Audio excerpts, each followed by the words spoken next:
है सर, आप दिल्ली को महिला मुख्यमंत्री? मैं बहुत ज़्यादा खुश हूँ दिल्ली में। अब नू समझ लो भगवान का वास आ गया। भगवान का वास आ गया है। हाँ, अभी तक की क्या था फिर? अभी तक तो चोरों का वास था। अच्छा, हम्म। चोरों का वास था, कट्टर ईमानदार का वास था। आप लोगों ने कट्टर ईमानदार नेता को खो दिया है, कट्टर ईमानदार मुख्यमंत्री को खो दिया। कट्टर चोर। अब सनातन मैं 35 साल पुराना कार्य करता हूँ पार्टी का। अटल से लेके आडवाणी से लेके जगमोहन से लेके चारों दिशाओं के शंकराचार्यों से लेके जर्नल से लेके अमित शाह से लेके, ठीक है, साहिब सिंह वर्मा से लेके शीला दीक्षित से लेके और सुषमा स्वराज से लेके कोई भी भारतीय जनता पार्टी का लीडर है जिससे मैं नहीं मिला हूँ। ठीक है, हाँ, और प्रूफ फोटो भी है मेरे पास। ठीक है। अब सबसे बड़ी समस्या मेन ये है कि जो गरीब लोग हैं, गरीब लोगों को भी कोई भी इस तरह का आदमी छूटे ना विकास में, छूटेगा भी नहीं। सबसे बड़ी समस्या मैं बताता हूँ आपको, दिल्ली के किसान सबसे ज़्यादा परेशान है। आपसे बता रहा हूँ मैं, दिल्ली के किसान। और मैं रेखा गुप्ता जी से और मोदी जी से, आडवाणी जी से और भारतीय जनता पार्टी से भी ये कहना चाहूँगा कि सबसे पहले जो किसान बर्बाद हो रहे हैं दिल्ली के, सबसे पहले किसानों का करें। और किसानों से ही सब लोग जुड़े हुए हैं। सही है, उनका विकास होना चाहिए। ठीक है, किसान, सबसे पहले जो सरकार है, जो रेखा गुप्ता है, वो किसानों पे ध्यान। किसानों का ध्यान दें। किसानों का कोई नहीं है दिल्ली में। आपसे बात बताऊँ, बिजली के बिल खड़े खड़े आ रहे हैं। ठीक है, कोई फसल का हमने बीमा मिलता नहीं, लोन मिलता नहीं। मैं खुद गया, मैं इतना पुराना कार्यकर्ता होने के नाते मैं बैंक में गया, लोन भी नहीं दे रहे वे। ठीक है, किसान को सांप काट लेना खेत में, मैं खुद, तो उसका इलाज ना हुआ है। ठीक है, दिल्ली के किसानों को किसी ऑल इंडिया मेडिकल में, आरएमएल में, सफदरजंग में, बड़े हॉस्पिटल में दिल्ली का नागरिक जाए तो उसको इलाज नहीं मिलता ढंग से। आपसे बात बताता हूँ। और हम किसान होने के नाते ये कहना चाहता हूँ कि हाथ जोड़ के हर जगह का किसान खुशहाल है। 50-50 करोड़ के किले एनसीआर में हो गए, गुड़गांव में। यहाँ 2 नंबर के चोर 2 नंबर का पैसा दे के फ्री में ज़मीन ले रहे हैं किसानों की। सरकार आई है, वो सरकार कैसी है? और क्या ये जो आप कह रहे हैं कि किसानों पे और जो और भी मुद्दे आप बता रहे हैं उन पे ध्यान देने वाली?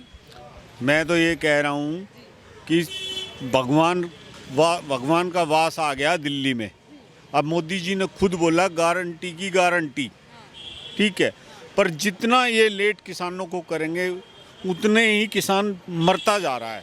आप तो बात बताऊँ, किसी थोड़ी सी ज़मीन है किसान के पास, उसके बच्चे बड़े हो रहे हैं, उन्हें शादी भी करनी है, मकान भी बनाना है, बच्चे पढ़ाने भी हैं, कर्जा भी है। अब वो कहाँ तक वो, अब वो ज़मीन को, बच्चों की शादी करनी है, पढ़ाने हैं, तो उस ज़मीन को, थोड़ी सी ज़मीन का टुकड़ा है, उसको ये दलाल आके ले लेंगे थोड़े से पैसों में, और उसको मजबूरी है कि कर्जे वाला उसको जीने नहीं दे रहा, तो वो ज़मीन बेच देगा अपनी। तो जब ये जितना लेट करेंगे उतना दिल्ली का किसान मर रहा है। तो ये मैं तो ये कहता हूँ सबसे पहले किसानों का काम होगा तो सब खुशहाल हो जाएंगे। आपसे बात बताऊँ, काम धंधा खुलेगा तो सारे काम धंधे इन्होंने एक साथ खोलने चाहिए। जब सारी जनता में काम चलेगा तो सभी वर्ग खुश होंगे। और किसानों से कितने वर्ग जुड़े हुए हैं आपसे बात। तो मैं हाथ जोड़ कर आपसे निवेदन करता हूं कि भारतीय जनता पार्टी से भी कहता हूं कि इसमें ज़्यादा लेट ना करें, फटाफट इसको करें, लेट ना करें। आज दिल्ली वासियों के लिए इससे बड़ा कोई जो है उत्सव नहीं हो सकता। आज से 1 साल पहले 22 जनवरी को राम मंदिर का उद्घाटन हुआ था। वो जो है 500 वर्ष के बाद हुआ था और सब भारतवासियों के लिए एक उत्सव था और खुशी का माहौल था और दिवाली मनाई गई थी। और आज केजरीवाल जैसे कैंसर की बीमारी से जो हमें दूर हुए हैं, तो इससे बढ़िया हमारे लिए, दिल्ली वासियों के लिए इससे बढ़िया क्या माहौल मिल सकता है। तो दिल्ली वासी बहुत खुश हैं।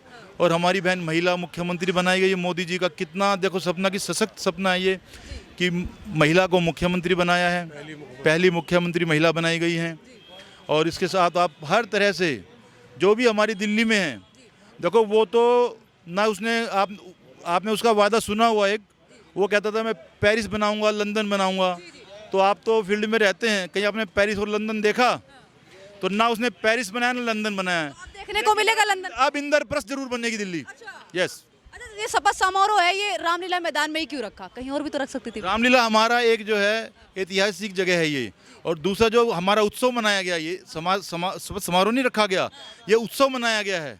लोगों के बीच में, दिल्ली वासियों के बीच में इतना जो है उत्साह था, तो इससे बड़ी हमें जगह नहीं थी, तो इसलिए यहाँ मनाया गया ये कह रहे उत्साह मनाया गया यहाँ पे शपथ समारोह। तोड़ जवाब दिया गया है। यहीं से केजरीवाल आया था, केजरीवाल ने यहीं से शपथ ली थी।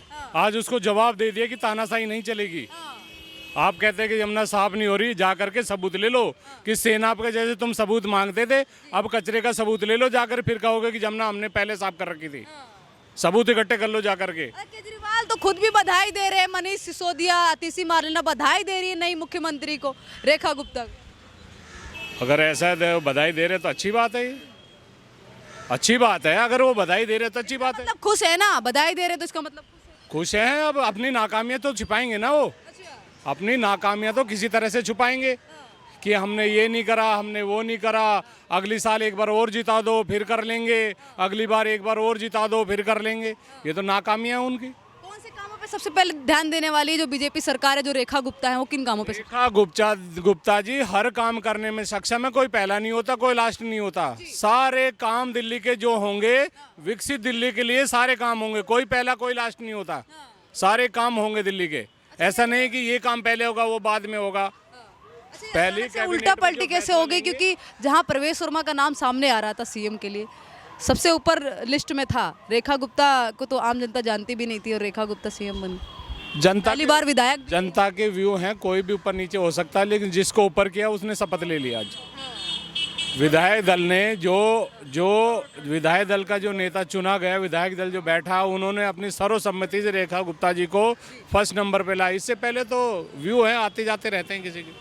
आप खुश है सर? दिल्ली की महिला मुख्यमंत्री, दिल्ली को महिला मुख्यमंत्री मिल गई हैं, साथ ही ऐसी मुख्यमंत्री मिली है जो पहली बार विधायक में ही बन गई। ये तो बहुत अच्छी बात है कि दिल्ली को एक अच्छी मुख्यमंत्री मिलने जा रही है। मैं आपको एक जानकारी आपके चैनल के माध्यम से देना चाहता हूँ कि दिल्ली, ओल्ड दिल्ली, 5 दरवाज़ों की दिल्ली, जिसको पुरानी दिल्ली बोलते हैं, वही असली दिल्ली है।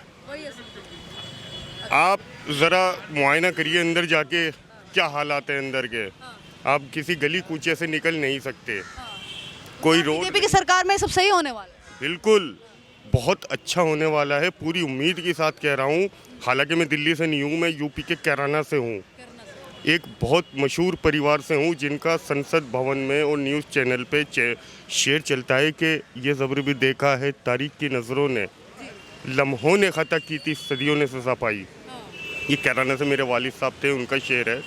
मेरा अक्सर कर पुरानी दिल्ली आना जाना रहता है, तो बहुत बुरे हाल में है दिल्ली, और मैं तो यही रिक्वेस्ट करूँगा। आने वाली है क्या, या फिर वही हाल बना रहेगा? नहीं, देखिए, जहाँ तक मैं समझता हूँ कि उत्तर प्रदेश के अंदर जैसा भाजपा की सरकार ने बहुत अच्छा काम किया है, गंदगियाँ ख़त्म की हैं, उसी तरीके से उम्मीद लगा रहा हूँ कि जैसे यहाँ पर महिला मुख्यमंत्री जी आई हैं। और आप सबको छोड़िए, एक चीज़, नरेंद्र मोदी जो पूरे देश को। सर, नाम क्या हुआ आपका? मेरा नाम नवीद कमाल रज़मी है। नवीद जी, बीजेपी पे कहीं ना कहीं आरोप लगता है कि 2014 के बाद से हिंदू मुस्लिम बहुत होता है। उत्तर प्रदेश में जहाँ जहाँ बीजेपी की सरकार है, वहाँ वहाँ पे जो मुस्लिम है उनके साथ गलत व्यवहार होता है, उनके साथ गलत चीज़ें होती हैं। आप ऐसा मानते हैं क्या? नहीं नहीं, बिल्कुल नहीं मानते हैं, और ये तो बहुत गलत बात है। कुछ चंद लोग हैं जो हर समाज में होते हैं, जिनका इंसानियत से कोई नाता नहीं होता, वो लोग इस तरीके की भ्रम फैलाते हैं। एक बात बताइए, जो भी सेंटर गवर्नमेंट या राज्य की गवर्नमेंट है जो स्कीम चला रही है बीजेपी शासित राज्यों में, क्या उसका लाभ सिर्फ हिंदू को मिल रहा है? नहीं, ऐसा नहीं है, हर जाति को मिल रहा है। मुसलमान बहुत खुश है, और दिल्ली में बढ़ चढ़ कर वोट दिया है मुस्लिम मतदाताओं ने बीजेपी के लिए, और बड़ी खुशी आज शपथ ग्रहण में, स्पेशली शपथ ग्रहण को देखने के लिए, सुनने के लिए आया हूँ कि कैसा लगा आपको? बहुत अच्छा है, और उज्जवल भविष्य अब दिल्ली का होना चाहिए। ये बात भी हकीकत है कि पिछले दिनों केजरीवाल सरकार के 10 साल के कार्यकाल से पहले जो शीला दीक्षित थी, वो हमारे फादर को बुलाती थी अपने पास। उर्दू शायरी में बड़ा आला मुकाम था उनका। तो काफ़ी हद तक दिल्ली को जो मेन दिल्ली को खड़ी करी है वो शीला दीक्षित एक नाम है। क्या रेखा गुप्ता शीला दीक्षित ने जो काम किए उन पे खरी उतरने वाली? ये तो हमारी दुआ है कि वो उनसे भी बेहतर जाएं और यही उम्मीद है और आशा करते हैं, उम्मीद करते हैं कि ऐसा ही होगा। और महिला हैं, सबका दुख दर्द तो समझेंगी। सबका दुख दर्द क्या लगता है सर, दिल्ली को महिला अच्छी जाएंगी रेखा गुप्ता। दर्द समझेंगी महिला होने के नाते, क्या लगता है? बिल्कुल सहायता करेंगी, सबकी सहायता करेंगी, सबके साथ रहेंगी।